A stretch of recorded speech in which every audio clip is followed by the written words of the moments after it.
Bonjour à tous, bonjour à toutes, je suis ravi de vous retrouver ici à l'Église M pour votre capsule méditative quotidienne. On continue notre lecture du premier chapitre de la lettre de Jacques et aujourd'hui les versets 5 à 8.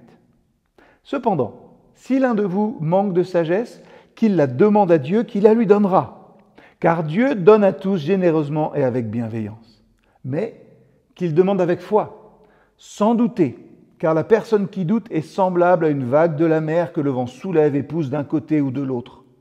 On ne doit pas s'imaginer recevoir quelque chose du Seigneur si l'on est hésitant et partagé dans tout ce que l'on entreprend. Jacques ici prend le mot de sagesse dans son sens le plus large et le plus pratique.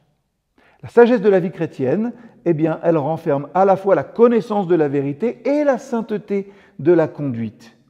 Cette sagesse n'est pas simplement une partie quelconque de la perfection chrétienne, cette sagesse en est la condition, le fondement, et ça, c'est très pratique et absolument essentiel pour se mettre en action en tant que croyant.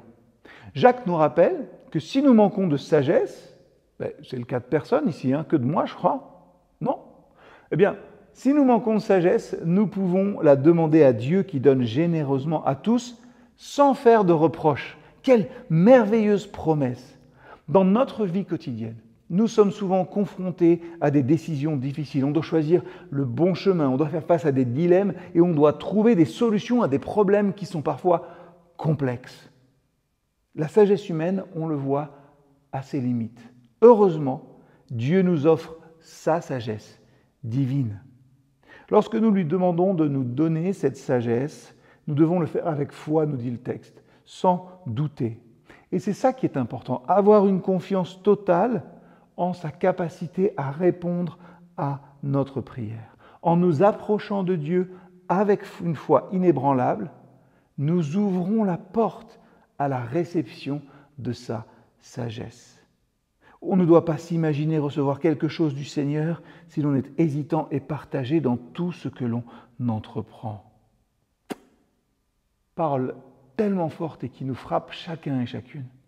C'est crucial aussi de ne pas être double d'esprit ou d'âme. C'est le terme grec utilisé ici. C'est d'avoir une double mentalité ou d'avoir une loyauté partagée. Nous devons être pleinement engagés envers Dieu et sa sagesse sans être entraînés par les vagues que sont l'incertitude et les doutes.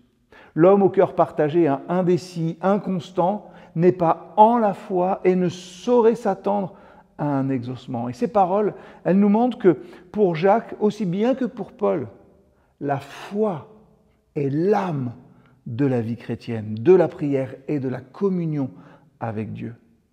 Ainsi que chacun de nous se tourne vers Dieu avec confiance, sachant que sa sagesse est accessible. Et lorsqu'on la reçoit, eh bien, utilisons-la avec humilité, discernement et obéissance. Oui, je le crois, la sagesse de Dieu nous guidera dans toutes les situations et nous aidera à vivre une vie épanouissante et conforme à la volonté de Dieu. À très vite.